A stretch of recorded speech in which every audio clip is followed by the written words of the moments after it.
Grace, mercy, and peace belong to you. They are free gifts from the one who was and is to come. Today is the first Sunday of Lent, that annual time when the faithful begin 6 weeks of prayer and reflection, repentance, and yes, even fasting, as we seek to prune our lives of those habits and attitudes that stand in the way of our drawing nearer to God. Lent, which actually began a few days ago on Ash Wednesday, mirrors the 40 days that Jesus spent in the wilderness before his earthly ministry began, where he faced all manner of temptations and readying his heart and mind and soul for the work ahead. Our 40 days are preparation for the coming of Holy Week and Easter, when we stand with Mary by the empty tomb and hear in our hearts the risen one call each of us by name to a new and transformed way of being. Beginning next Wednesday, this coming Wednesday, and succeeding Wednesdays, we will gather in the L room for a light meal of soup and bread as we study together the significance of what happened in Jerusalem on each day of Jesus' last week on earth. Now, if you've never been fully sure of what all the fuss is about, these succeeding Wednesdays are your opportunity, as the evangelist Philip once said, to come and see. Don't let the dark of night or the weather dissuade you from attending. If you really want to learn and grow in the faith, we'll figure out a way to get you here and get you back home if you need assistance. And children, of course, are always welcome. But this morning, as we begin our own individual journeys to the cross, I propose that we look backward in time, back into the Old Testament in some 3,000 or so years before Jesus was even born, to discover how those first covenants, those first promises between God and God's people brought us to this point, this new point in time, where, if we're honest with ourselves, we're all still trying to make sense of it all. We begin with the very first covenant promise God made to Noah and his family after the great flood. And we'll continue in the coming weeks to examine the covenant promises made to Abraham, which we'll examine next week, and Moses, and the assurances given to Jeremiah, among others. All of which culminate in the new covenant in the blood of Christ, which we remember every time we come to this altar in celebration of the Lord's Supper, which is the ultimate expression of the covenant between God and God's people. Part of my purpose in taking you backward in time, to the beginning of the rainbow, as it were, is to show that our way forward in faith is deeply anchored in the heritage of our faith beginnings, and that the story of God's involvement is not grounded in some terrible, swift sword of judgment and violence of retribution, but in the unbroken thread of grace that wraps us in covenant to this day in the 21st century. So I'm calling this reflection the birth of grace. Whether it's as recent as that Russell Crowe movie of a few months ago, or a few years ago, that Steve Carell comedy, or memories of painted walls in the Sunday school classroom just down the hall. Most of us know the basics of the flood story. The warning from God, the building of the ark, the selection of all the animals 2 by 2, the 40 days of rain and rising water and storm, and finally the waters receding and the ark coming to rest on a mountaintop, believed to be somewhere in northeastern Turkey, although nobody really knows for sure. Now, of course, the usual skeptics will ask whether the Great Flood really happened. And while we don't know anything for certain, there is a flood narrative in the background of most of the world's major religions. Science does suggest that some kind of something happened in the valley of the Tigris and Euphrates in northern Iraq many millennia ago. But I question whether any of this really matters. For the truth of any story lies in its inner meaning more than in a mere jumbled collection of facts. It's important, too, as we look at this story, to remember that the events described in Genesis, which was actually the work of multiple authors, were written down during the time of the Hebrew exile, some 2,500 or so years after the time of the Great Flood, the time when the newly scattered Jewish people were trying to make sense of their current predicament by reaching back into their past for guidance and remembering the stories that were told verbally over and over again. But the question before us now is, where is this story of remembrance, the story of destruction and redemption and promise, directing us in our understanding of God today? One can only wonder what level of human degradation prompted God to regret ever having engaged in the act of creation. But it doesn't take too much imagination to know that the world doesn't seem much better today than it was 3,000 years ago before the Great Flood. You know the almost daily headlines of natural disasters and wars and more wars and terrorist attacks almost to our very doorstep and echoes of 9/11. And it's just a general sense of time gone mad. Yet, just when you think, this can't possibly be happening, a rainbow of hope breaks through in unusual ways. I want to share two stories with you this morning. I'm thinking first of three sisters from Pennsylvania, Harrisburg actually, where I lived for a time. Sisters all very close.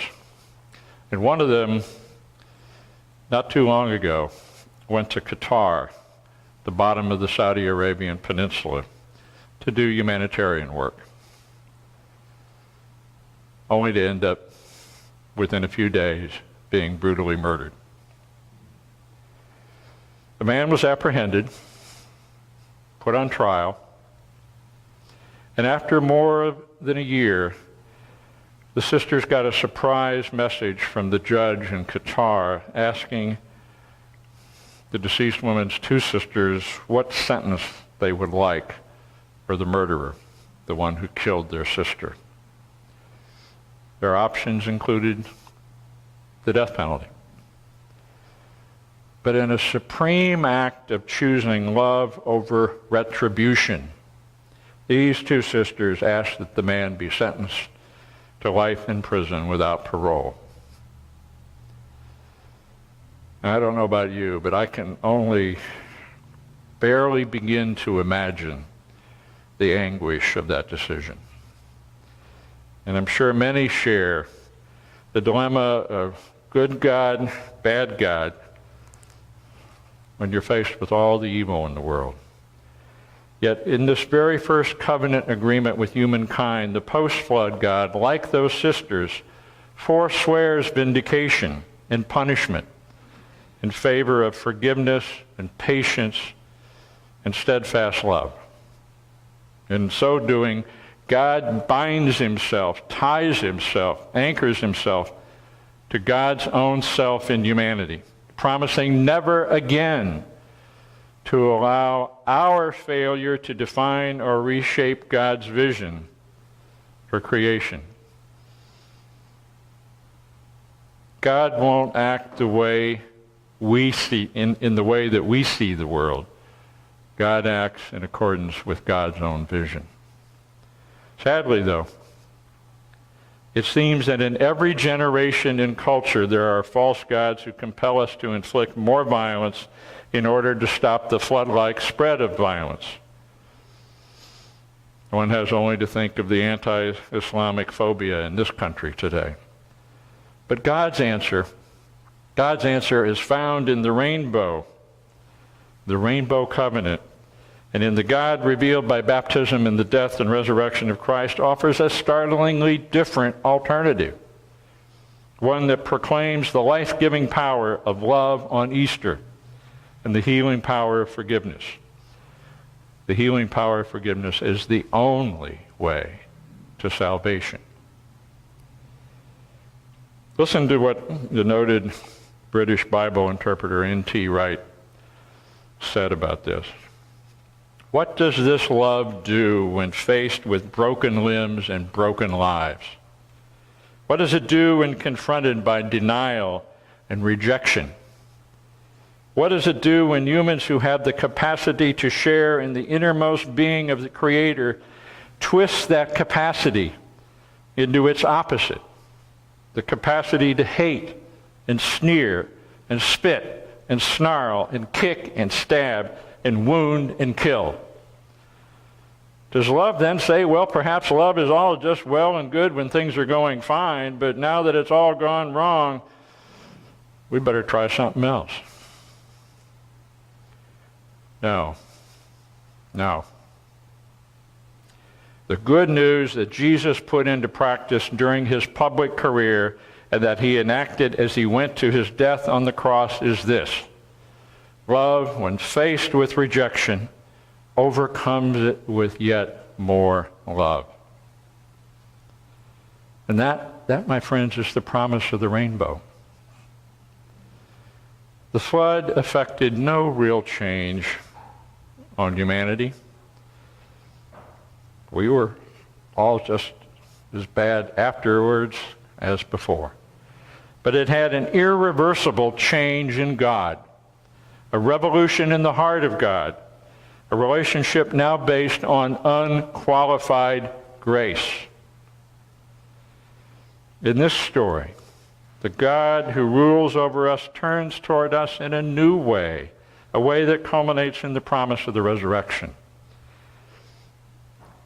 Say it again. This God stands free from and it is not controlled by God's own creation.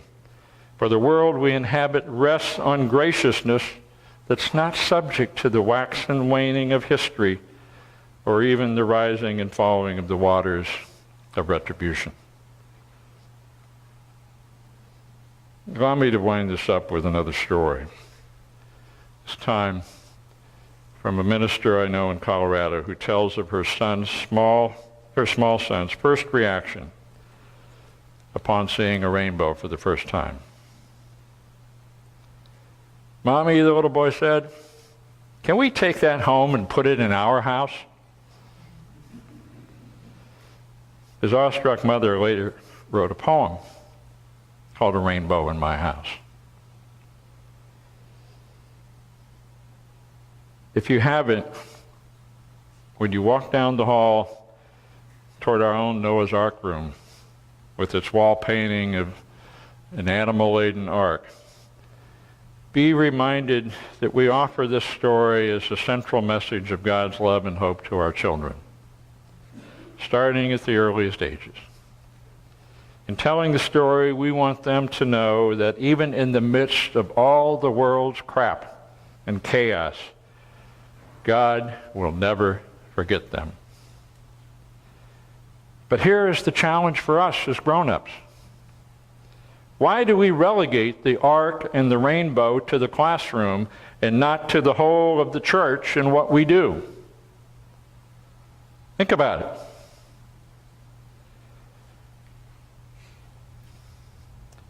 Jane Ferguson, the Colorado mom/minister, asked what would happen if we let the rainbow image change our entire community, making church a place where people were willing to let their hearts be remade in the image of God's heart and not held captive to our darker fears and prejudices. A place where people could let their hearts be broken open with grief. Grief over their own hard-heartedness and the hard-heartedness of the world and its chaos. And when hearts are broken open, Jane says, the people would be moved to partner with their Creator through patient, forgiving, loving, and prophetic action for the renewal of all creation. A church broken open to grace can become a place of transparency in all its relationships, a place where all the colors of the rainbow are welcome and equal in God's sight, in terms of race, age, economic status, gender, sexual orientation, whatever. That, my friends, is the church I yearn to pastor and to lead. One where patience and forgiveness spill forth from all our hearts, coloring our people and emanating from these doors and windows into the world of Fairview Heights, the world of the Metro East, and beyond. We simply need to ask ourselves the question with the same childlike wonder as that little boy. Can we take that rainbow home?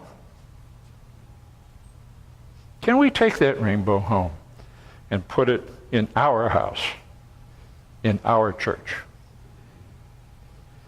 This is the significance of Noah and Noah's covenant with God for the beginning of Lent.